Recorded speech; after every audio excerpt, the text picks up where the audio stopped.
Okay, now before we can start putting content on our blog, there are several things we need to do to get it ready to go. First thing you're going to want to do is we're going to want to remove all the content that's on it. If we look at this blog right now, you'll see that it has just the example posts on it and comments. So what we're going to do is we'll go back to admin here, go to posts, and then we will just delete the post that's here. Same thing with pages. Find the Pages tab, delete the page. Okay, so that gets rid of the content that's on there. Now the next thing we should do is set up our categories. So let's go back to posts again. And if we go to categories, we can set up the categories we want. Okay, so the categories we're going to use for starters are videos. And then we'll add that one.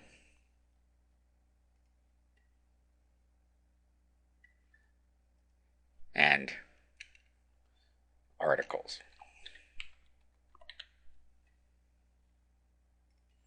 Now we can have further definitions below these. So under articles, I'm also going to have recipes, since I'm making candy.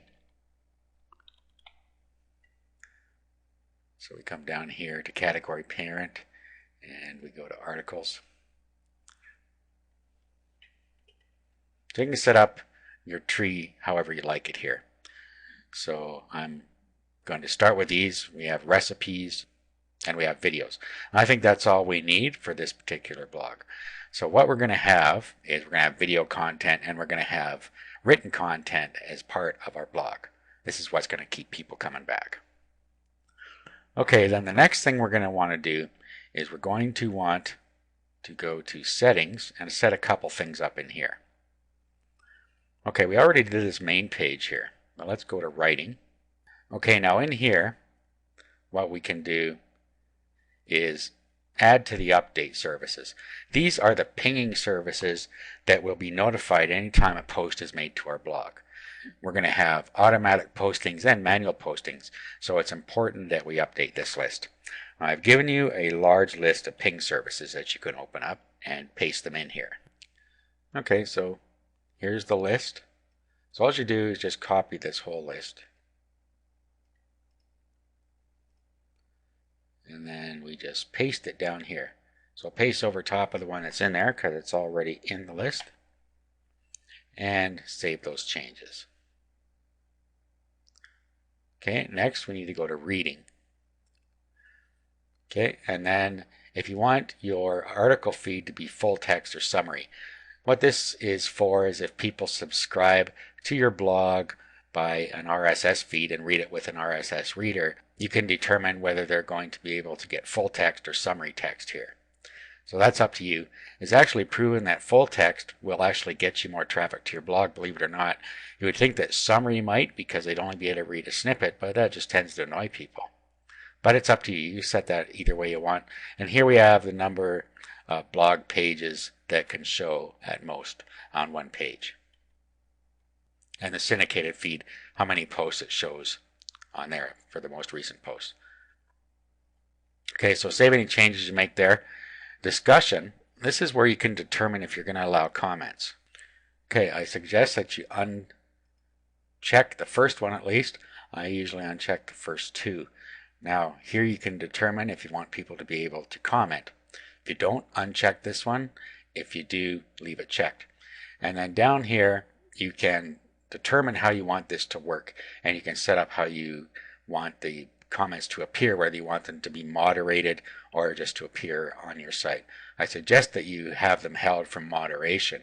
That way you can be sure that if somebody's just trying to spam your blog, that you can catch it and not have to worry about it getting up there if you don't want it. Okay, so I always check these four here if I'm going to allow somebody to post. Now down here, you can automatically hold things in moderation depending on words that are in the comment, and down here is the same thing, but you can actually blacklist them for having the same words in there. And down here We can have avatars if we want, and you can set them up the way you want them there.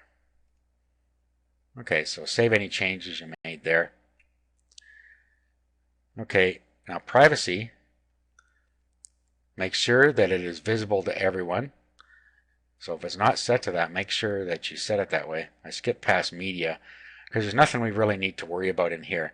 You can take the defaults, which resizes the thumbnails to 150 by 150, and it gives a medium size for the same pictures and a large size. So if you want to change that, you can, but the defaults work fine. Permalinks, this is very important. What this will do is it will allow you to customize the way your URL looks, and it shows you a good example in here. Normally your URL on a page will look like this at the end. I have a question mark, P equals, and the page number. Whereas if you use the custom structure that I'm going to show you, what will happen is it'll have the title in the URL, so you get a keyword-rich URL, and this really helps in the search engine listings. Okay, so check on custom structure and then paste in the following term, and you'll see this term in the resources document. Okay, so it's category and post name.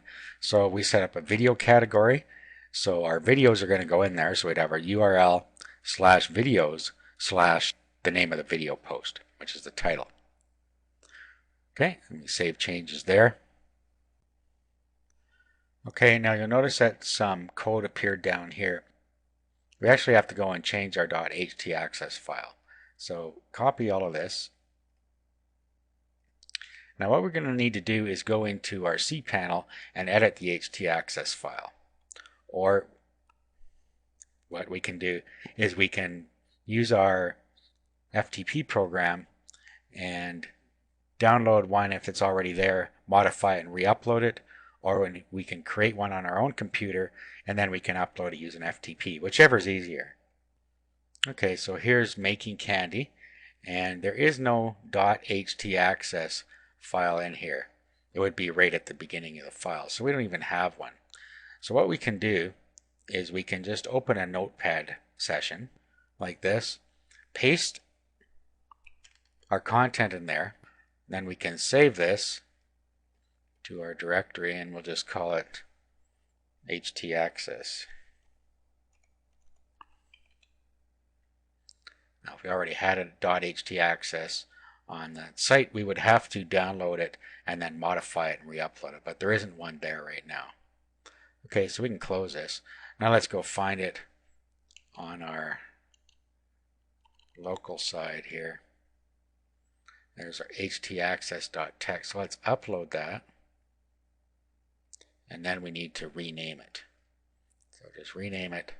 Get rid of this .txt off the end and put a dot at the front of it. And now we have a .htaccess file. Now, let's say that when we came into FTP, we saw that there was already a .htaccess here like we see now. What we could do is download it. Just right click on it, download it to our computer, and then we can go into our folder here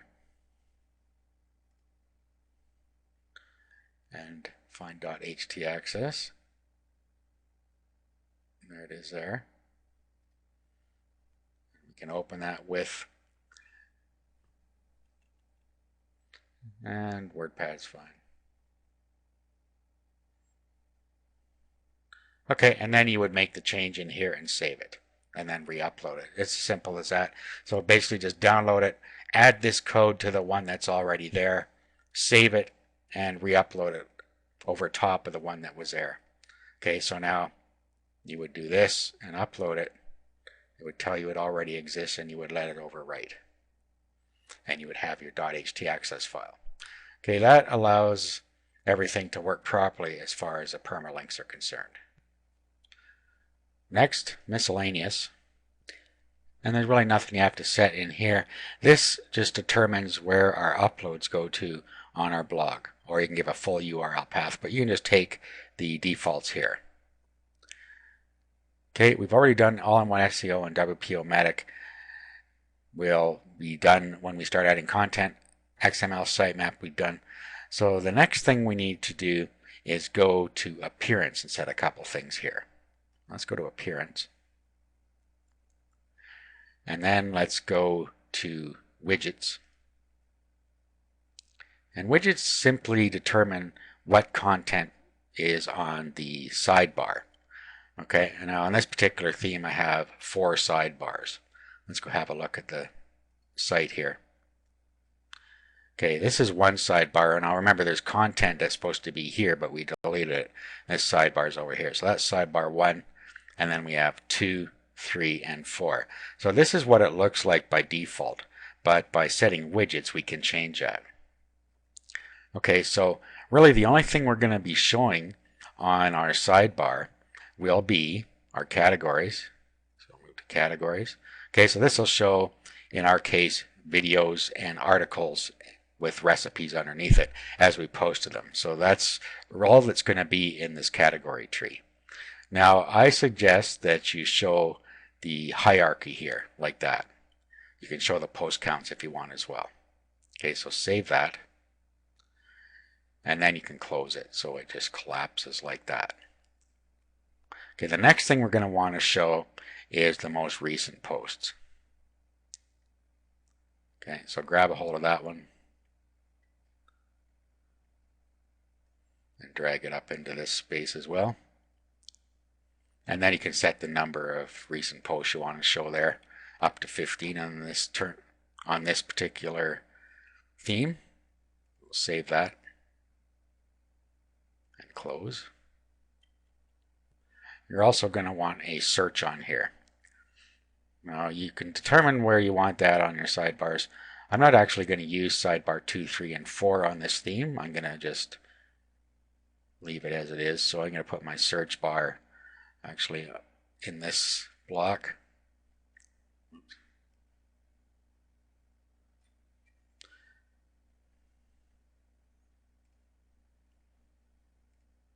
Okay, and then I'm going to move it up actually to the top. If you're allowing comments, you will want to put the comments in here as well. If you're not going to allow comments, then there's no need. Okay, so put the comments in there. And you can set how many you're going to show. We'll save it and we'll close. Okay, so our blog is all set up the way we want it now. In the next video, we're going to go over monetization and content.